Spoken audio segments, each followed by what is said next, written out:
Welcome back to another story on Infidelity Tales Lab. Before we begin, tell us, where in the world are you watching from? Now, let's dive into today's story. I never thought a spilled glass of orange juice would be the thread that unraveled my entire life.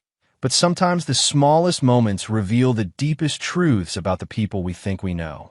The sound of leather cutting through air is something you never forget. It's sharp, quick, followed by that distinctive snap that makes your stomach drop even when you're expecting it. But hearing it directed at your 6-year-old son while you're helpless to stop it, that changes everything.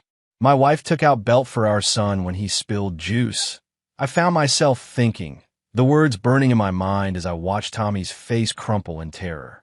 The orange juice was still spreading across our kitchen floor, a sticky golden puddle that seemed insignificant compared to what was about to happen. "Rebecca, stop!" I lunged forward, but her sister Linda was faster, snatching my phone from my hands as I tried to dial 911. "It was just a belt." Linda laughed, her voice sharp with mockery. "You're raising a brat. You should thank your wife." Her husband Greg nodded for the kitchen doorway, his massive frame blocking any escape route I might have considered. "She's right, Mike. Kid needs discipline. You're too soft." They had no idea what I would do next. But then again, neither did I. Let me back up and tell you how we got here, because the belt incident wasn't the beginning. It was just the moment everything became crystal clear. I'm Mike Holloway, and 3 months ago, I thought I had the perfect life. 34 years old, successful construction company owner, beautiful wife of 8 years, and a son who meant everything to me. We lived in Millbrook, a small town outside Nashville where everyone knew everyone, and reputation mattered more than money. My construction business, Holloway Builders, had grown from a one-man operation to a crew of 23 men. I'd built half the custom homes in the county, including the sprawling ranch house where Rebecca, Tommy, and I lived. I was proud of what I'd accomplished, especially considering I'd started with nothing but a pickup truck and a toolbox my father left me when he died in a factory accident when I was 19. Rebecca and I met at a church function when I was 26. She was 24, a kindergarten teacher with honey blonde hair and the kind of smile that made you forget your own name. Her family had money. Her father owned 3 car dealerships across Middle Tennessee, but she'd chosen teaching because she wanted to make a difference. I fell hard and fast, and when she said yes to my proposal after 6 months of dating, I thought I was the luckiest man alive. The first few years were good. Really good. Rebecca was everything I'd imagined in a wife. Supportive, loving, and when Tommy came along, she seemed to transform into the perfect mother. She quit teaching to stay home with him, and I worked extra hours to make sure she never had to worry about money. But looking back now, I can see the cracks that started forming around year 5. Rebecca began spending more time with her sister Linda, who'd married Greg Paulson, a man I'd never liked. Greg was one of those guys who never worked an honest day in his life, but always had money for expensive trucks and fishing trips. He dealt in investments and opportunities, though no one could ever explain exactly what he did for a living. Linda was the opposite of Rebecca in every way that mattered. Where Rebecca had been sweet and gentle, Linda was sharp and calculating. She had this way of making cutting remarks and then laughing them off as jokes. "I'm just being honest," she'd say whenever someone called her out. The change in Rebecca was gradual. She started criticizing the way I disciplined Tommy, or rather, the way I didn't. "He needs a firm hand, Mike," she'd say. "Boys need to learn respect." I'd grown up with a belt across my back more times than I could count, courtesy of a father who believed children should be seen and not heard. I'd sworn I'd never lay a hand on my son, and I'd kept that promise. Timeouts, taking away privileges, talking through problems, these were my methods. They worked fine until Rebecca decided they didn't. The first time she hit Tommy, he was 4. He'd drawn on the wall with crayons, and before I could stop her, she'd smacked him across the face so hard it left a red handprint. I'd been furious, but she'd cried and apologized, saying her sister had told her she was being too lenient. "Linda says I'm spoiling him," she'd sobbed into my chest. "She says you're making me weak. I should have put my foot down then. Should have told Linda to mind her own business and insisted Rebecca never hit our son again. Instead, I talked to Rebecca about gentler methods, thinking I could guide her back to the woman I'd married. I was wrong. The incidents became more frequent. A wooden spoon for talking back. A yank on the arm for not eating his vegetables.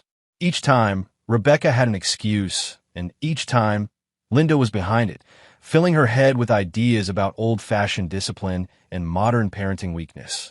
I started documenting everything, taking photos of bruises, writing down dates and times. I wasn't sure what I planned to do with the evidence, but something deep inside me knew I'd need it eventually. Then came a morning that changed everything.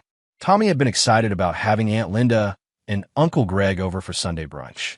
He'd helped me make pancakes the night before, measuring ingredients with the serious concentration only a 6-year-old could muster.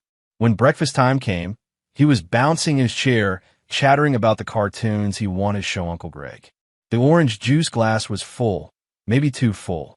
When Tommy gestured enthusiastically while telling a story about his friend at school, his elbow caught the glass, sending it tumbling across the table and onto the kitchen floor. The silence that followed was deafening. Rebecca's face went dark in a way I'd never seen before. Without a word, she stood up, walked to the pantry closet, and pulled out the leather belt I didn't even know she'd bought. Rebecca, no. My voice was calm, but my heart was racing. It was an accident. Accidents have consequences, Mike. Her voice was cold, controlled. Tommy needs to learn that. Tommy started crying before she even took a step toward him. I'm sorry, Mommy. I didn't mean to. Sorry doesn't clean up messes, Thomas. She never called him Thomas unless she was angry. Turn around. That's when I moved, reaching for my phone to call 911. I'd had enough. This was going to stop, right now, even if it meant having my own wife arrested. But Linda was faster, snatching the phone from my hands with a laugh that made my blood boil. IT was just a belt, she said, her eyes dancing with amusement. You're raising a brat. You should thank your wife. Greg stepped into the kitchen then, his 6'4" frame filling the doorway. At 41, he was built like the college football player he'd once been, though his muscle had gone soft around the edges. Still, he was intimidating when he wanted to be. She's right, Mike, he said, crossing his arms. Kid needs discipline. You're too soft. I looked at my son, cowering in his chair, tears streaming down his face. I looked at my wife, belt in hand, her jaw set with determination. I looked at Linda, still holding my phone, smirking like this was the best entertainment she'd had all week. And I looked at Greg, blocking my path to help my son. That's when something inside me broke. Not snap, broke, like a dam giving way after years of pressure. Get out, I said quietly. What?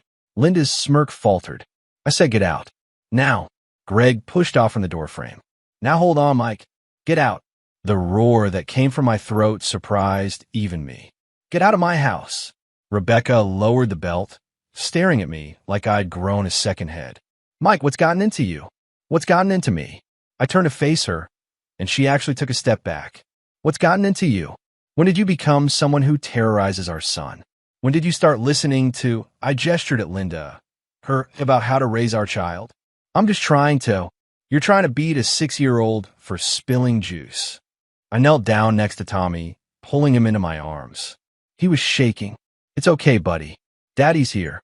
Mike, you're overreacting, Greg said, but his voice had lost some of its confidence. I stood up slowly, Tommy still in my arms, and looked Greg directly in the eyes.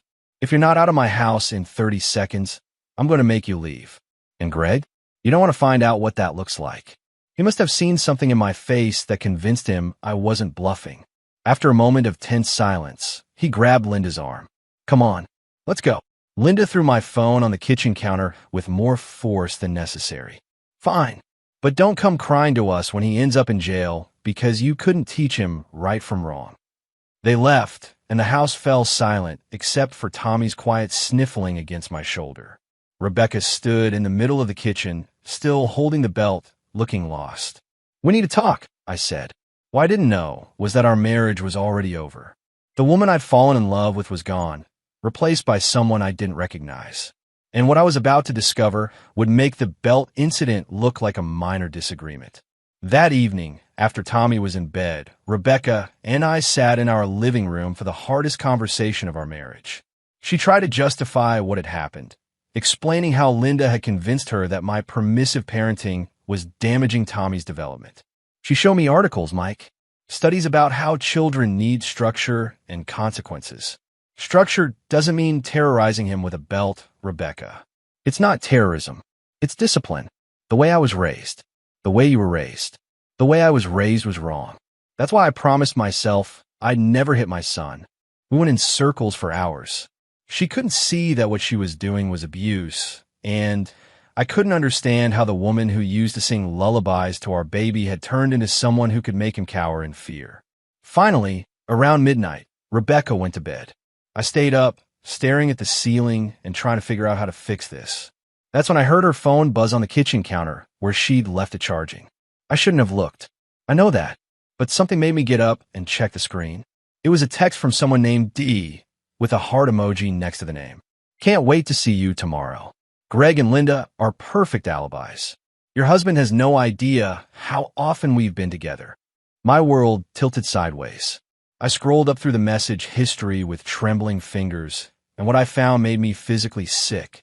Months of messages, plans to meet, declarations of love, pictures I never wanted to see. D was Derek Massey, a guy I'd gone to high school with. He was a real estate agent now, divorced, and apparently had been sleeping with my wife for over 6 months. The worst part? Linda and Greg knew. They'd been helping cover for her, providing alibis for her shopping trips and girls' days out. I sat in my kitchen until dawn, reading through message after message, watching my marriage disintegrate in real time through text exchanges. Rebecca had never loved Derek in high school.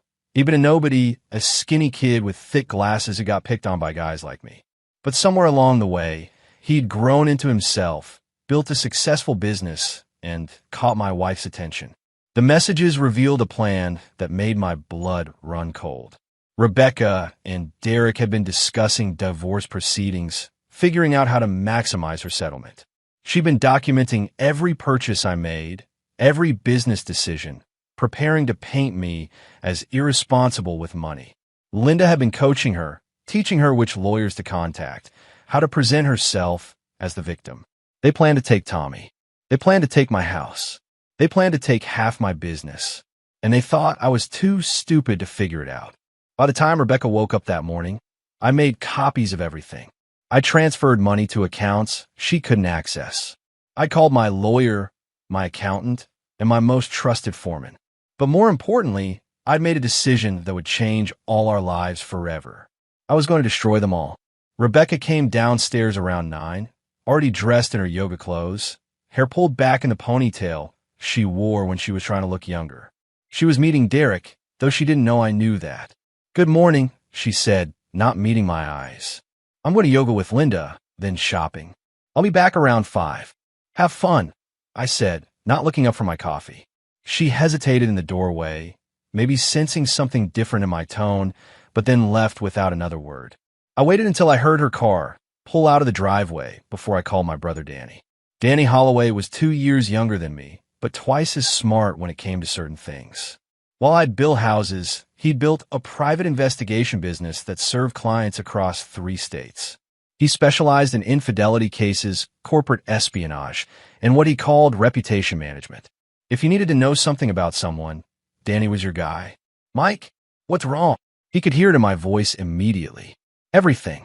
I need your help.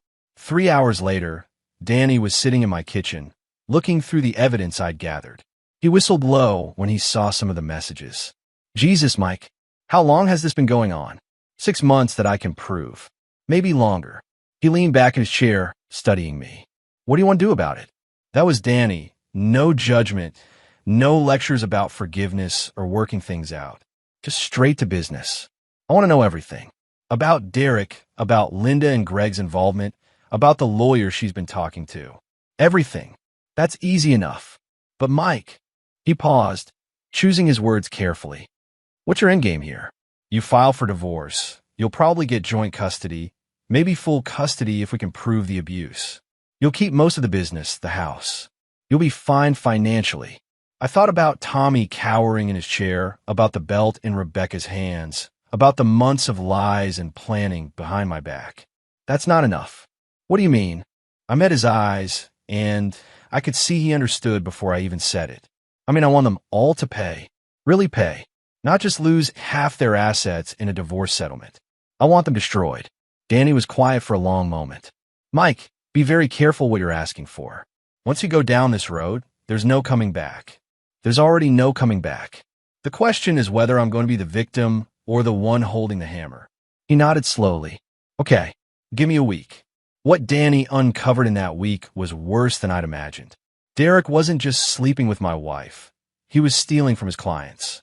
As a real estate agent, he had access to empty houses during showings. He'd been using those houses for drug deals, taking a cut from a dealer named Carlos Vega, who operated out of Nashville. Derek's real estate business was basically a front for money laundering. Linda and Greg were deeper in the drug trade than I'd suspected.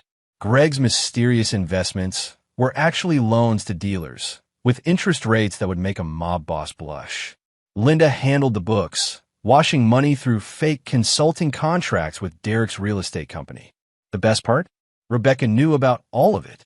The messages Danny found on Derek's computer, obtained through methods I didn't ask about, showed she'd been helping plan expansion into neighboring counties. My sweet kindergarten teacher wife was going to be a drug money accountant. They'd planned to use my business as a front once they got control of it in the divorce. Holloway Builders would become a cash-washing operation for half the dealers in Middle Tennessee. I'd built that company with my bare hands, and they wanted to turn it into a criminal enterprise. But Danny's investigation also revealed something else. They were all careful. Very careful. The drug money was hidden behind layers of legitimate transactions. The evidence was there, but it would take a lot of work to prove in court. They'd probably get away with it if I just turned them into the police. That's when Danny made a suggestion that changed everything. You know what would really hurt them? He said, showing me a photograph of Derek's warehouse on the outskirts of town. If someone anonymously tipped off Carlos Vega that Derek was skimming from the drug money. Is he? Oh yeah, about 20%, according to the books Linda keeps. Vega just doesn't know it yet. I stared at the photograph, understanding immediately what Danny was suggesting. You're talking about getting them killed. I'm talking about letting criminals handle criminals. We just provide information. What happens after that isn't our responsibility. It was tempting. So tempting I could taste it. But I shook my head. Too easy. I want them to suffer first. I want them to know it was me. That's when I came up with a plan that would destroy all four of them systematically, legally, and completely. It started with Tommy. The next Monday morning, I took my son to see Dr. Patricia Westbrook, the best child psychologist in Nashville. I brought along the photographs I'd taken of his bruises, the documentation of Rebecca's abuse, and a detailed account of the belt incident. Dr. Westbrook was a small woman in her 50s with silver hair and the kind of gentle manner that made children feel safe. Tommy opened up to her immediately, describing not just the physical abuse, but the emotional terror he'd lived with for months. Mommy gets so angry, he told her, sitting in a chair that dwarfed his small frame. She says I'm bad. She says I make Daddy weak. My heart broke listening to him, but also hardened my resolve. Dr. Westbrook's report was devastating for Rebecca. She recommended immediate supervised visitation only, documented probable abuse, and suggested Tommy needed extensive therapy to deal with the trauma. I filed for emergency custody that Wednesday. Rebecca was served with papers at Derek's house on Thursday morning. Danny had been watching them, and he made sure the process server arrived just as Derek was leaving for work, still in his bathrobe, and clearly having spent the night. The photographs were beautiful. Rebecca called me screaming. You can't do this. You can't take Tommy away from me. Watch me. This is about Sunday, isn't it? About the belt? Mike, I was just trying to discipline him. No, Rebecca. This is about you being an unfit mother. This is about you abusing our son while planning to steal my business with your drug dealer boyfriend. The silence on the other end of the phone lasted so long I thought she'd hung up. I don't know what you're talking about. Sure you don't. See you in court. I hung up and immediately called my lawyer, Thomas Brennan, the best family attorney in the county and a man who owed me several favors from construction work I'd done on his house. Tom, they're going to come at me hard now. Are you ready? Mike, I've been ready since you showed me those text messages. They don't have a prayer. He was right, but it didn't stop them from trying. Within 24 hours, Linda had convinced Rebecca to hire Catherine Walsh, a shark of a divorce attorney from Nashville who specialized in taking men to the cleaners. Walsh immediately filed countermotions claiming I was abusive, that I'd been having an affair, that I was hiding money from the business. The affair allegation was particularly creative. They claimed I'd been sleeping with my office manager, Sandra, a 62-year-old grandmother who'd been like a mother to me since I started the business. The money-hiding allegation was closer to true, though not for the reasons they thought. I had been moving assets, but into trust funds for Tommy's future, not to hide them from Rebecca. Walsh also tried to get the abuse allegations thrown out, claiming I'd coached Tommy to lie about his mother. The war was on. For 3 weeks, it was brutal. Walsh attacked my character, my business practices, my relationship with Tommy. She painted me as a controlling husband who'd snapped when his wife tried to assert independence. Rebecca played the victim perfectly. She cried on cue, spoke in soft, wounded tones about how she'd only wanted what was best for Tommy, how she was devastated that I turned her child against her. Linda and Greg provided sworn statements about my violent temper and erratic behavior. They described the Sunday morning confrontation as me flying into a rage over normal child discipline. Derek stayed in the background, but his presence was felt.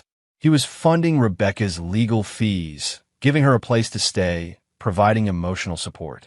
They were careful not to be seen together publicly, but Danny's surveillance caught them together constantly. The first court hearing was a disaster. Judge Morrison was an old-school guy who believed in traditional families and second chances.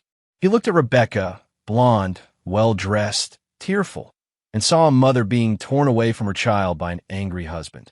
He ordered temporary joint custody with supervised visits for both parents pending a full investigation. I walked out of that courthouse furious and humiliated. Rebecca and her legal team looked smug. Linda actually smirked at me in the hallway. That night, Danny found me in my garage, taking my anger out on a piece of wood I was supposed to be turning into a toy chest for Tommy. They think they've won, I said, not stopping my work. Have they? Not even close. I set down my tools and looked at him. It's time for phase 2, which is, we burn their whole world down. The beauty of my plan was its simplicity. I didn't need to prove Rebecca was connected to Derek's drug operation in family court. I just needed to make sure the right people found out about it at the right time. Danny and I spent the next week setting up what he called the domino effect. We carefully leaked information to the DEA about Derek's operation, providing just enough detail to get them interested without making it obvious where the tip came from. We also reached out to Carlos Vega through intermediaries, letting him know that Derek had been skimming from the drug profits and that Greg had been charging him inflated interest rates on loans. We provided evidence of both, taken directly from Linda's meticulous records. But the masterstroke was what we did with Rebecca's divorce lawyer. Catherine Walsh was dirty. Not drug-dealing dirty, but tax evasion, client fund-stealing dirty. Danny's investigation had uncovered a pattern of her borrowing from client trust accounts to cover personal expenses, always planning to pay it back before anyone noticed. She'd done it with Rebecca's retainer fee, using Derek's drug money to pay for a vacation to the Bahamas while claiming to be working on the case. We documented everything and sent it anonymously to the Tennessee Bar Association. Then we sat back and watched the fireworks. The DEA raid happened on a Tuesday morning. Derek was showing a house to potential buyers when federal agents swarmed the property. They found 2 kilos of cocaine hidden in the basement and enough financial records to trace the money laundering operation back 6 months. Derek folded immediately.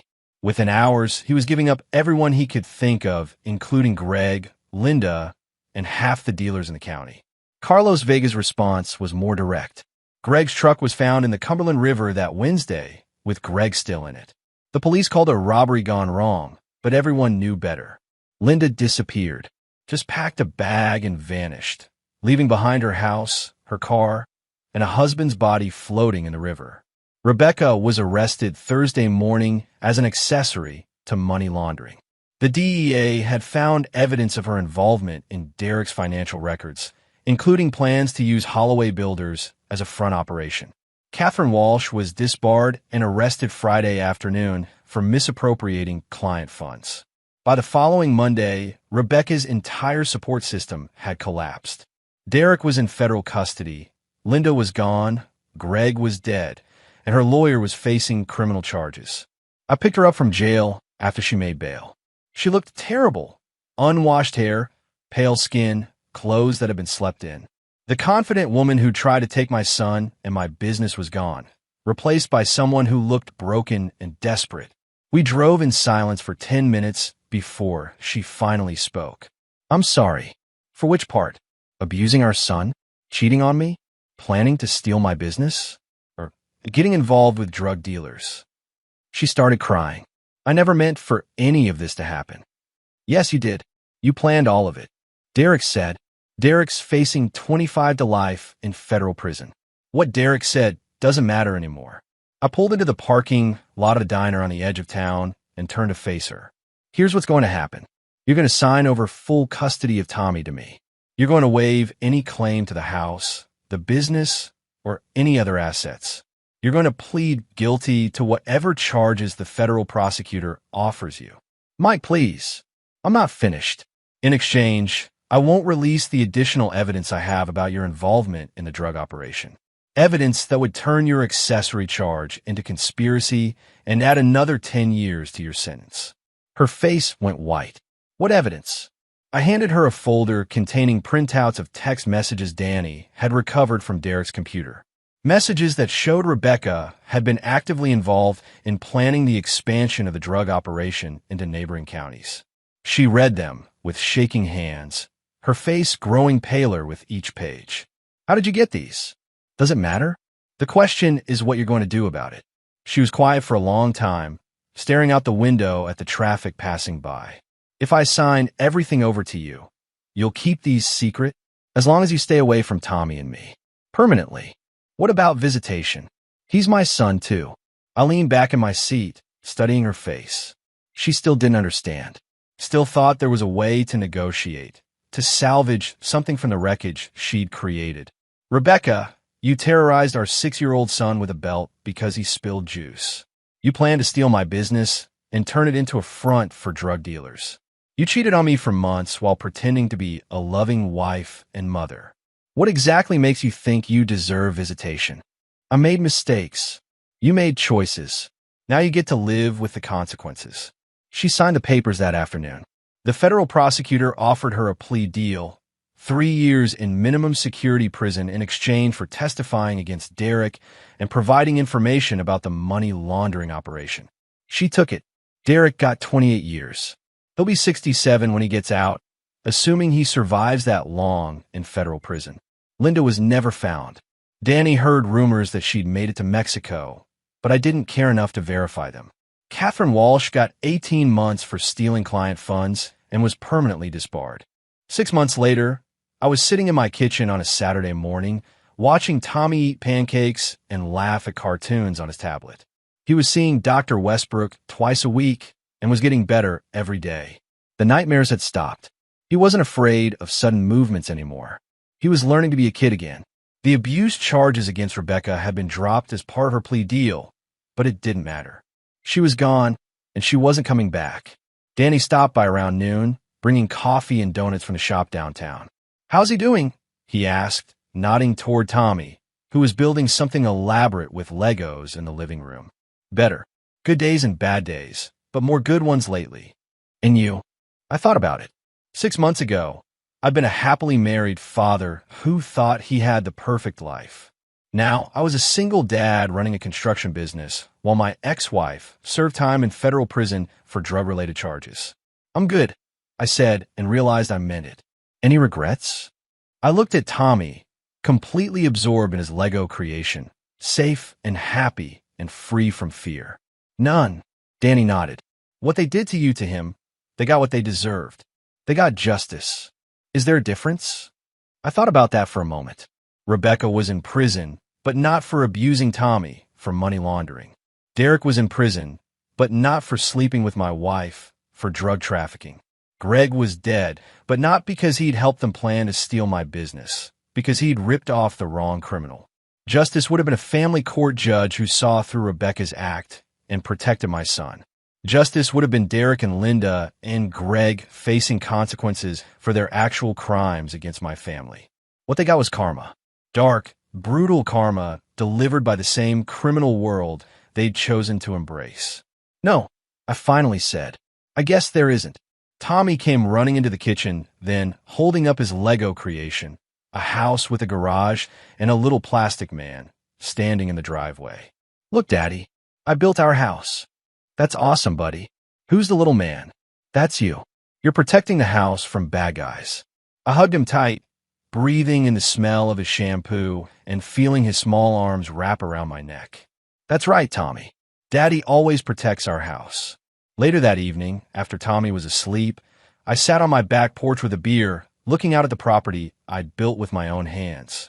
The house, the shop, the gardens Rebecca had planned, but I'd planted. All of it was mine now, free and clear. My phone buzzed with a text from an unknown number. This is Linda. I know what you did.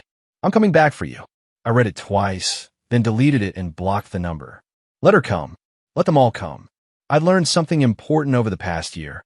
I wasn't the man I'd thought I was. I wasn't the easygoing contractor who avoided conflict and tried to see the best in everyone.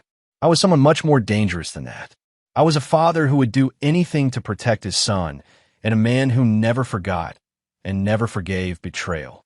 The belt incident had revealed who Rebecca really was, but it had also revealed who I was underneath the surface. And that man was someone you didn't want to cross. I finished my beer and went inside to check on Tommy one more time. He was sleeping peacefully, sprawled across his bed with stuffed animals scattered around him like guards. I tucked him in properly and kissed his forehead. Sleep tight, buddy. Daddy's got everything under control. And I did. Everything was under control, and it was going to stay that way. Because some lines, once crossed, change you forever. And once you cross them, you discover you're capable of things you never imagined. The belt that Rebecca raised against my son had been meant to teach him a lesson about consequences. Instead, it taught me one, and I was a very good student. And there you have it. Another story comes to an end. What did you think? I'd love to hear your thoughts in the comments below. If you enjoy this story, consider joining our community by subscribing. It means the world to us. For more stories like this one, check out the recommended videos on screen. And I'll see you there.